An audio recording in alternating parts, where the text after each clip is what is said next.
শরীয়ত থাকুক আর না থাকুক, তারাবি পড়াইতে পারো আর না পারো, কোরআন শরীফ পরবর্তীতে মনে থাকুক আর না থাকুক, হাফেজ শব্দ নাম রাখছে আমার বলা কি মনে লাগে ওইটাই হলো। এটা অনেক অভিভাবকের স্বপ্ন। আমি যদি বলি এই কথাটা অনেকে বলবে যে উনি আমাদেরকে এরকম ভাবে কথা বলতেছে কেন, এই যে উনি কেন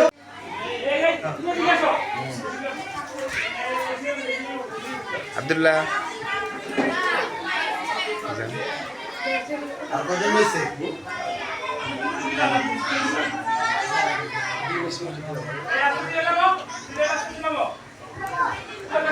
আব্দুল্লাহ এই খাবার মিষ্টি ছবি কেমন লাগে?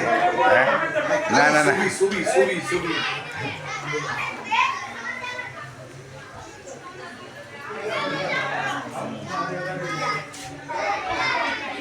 খাবে মিষ্টি খান না কোনটা কোরআন সহি করে পড়তে পারে এই শিক্ষাটা আপনার জন্য ফরজ। হিফজ পড়ানো আপনার জন্য ফরজ না। আমি কি বুঝাতে পারলাম? হিফজ পড়ানো আপনার জন্য কি না ফরজ না। আপনার জন্য ফরজ হলো বাচ্চাকে কোরআন সহি করে শুদ্ধ করে পড়তে পারে, শিক্ষা আপনার জন্য ফরজ। বাচ্চার জন্য ইলম শিক্ষা করা ফরজ। কতটুকু ইলম? যতটুকু ইলম শিখবে সে হালাল বুঝবে, হারাম বুঝবে, আখিরাত বুঝবে, জান্নাত বুঝবে, জাহান্নাম বুঝবে, দুনিয়া বুঝবে, আখিরাত বুঝবে, আল্লাহকে চিনবে, তার রাসূলকে চিনবে। কতটুকু ইলম শিক্ষা করা প্রত্যেকের জন্য ফরজ। আপনারা যারা শিখেন নাই, মুরব্বি হয়ে গেছেন, তারা ফরজ করছেন, এর জন্য আল্লাহর কাছে শাস্তির সম্মুখীন হবেন। আমি কি বুঝাতে পারলাম? তাইলে ইলম শিক্ষা করা প্রত্যেকের জন্য ফরজ। আলেম হওয়া সবার জন্য কি না ফরজ না। কথা কি স্পষ্ট বুঝতেছেন? এখন এই যে এদের কোরআন সহি করা, পড়া শুদ্ধ করে পড়া, এগুলো ফরজ।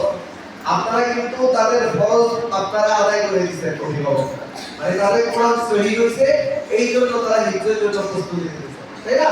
তার মানে কোরআন সহি।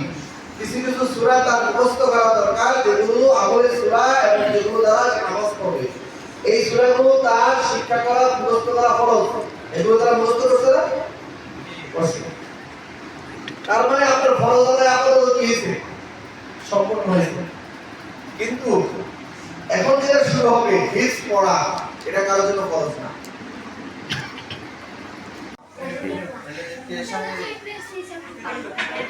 এই যে এটা পুরো কি চলা হচ্ছে টেস্ট হয়ে যাবে কেসে বাদ টেস্ট আসে না ঠিক আছে।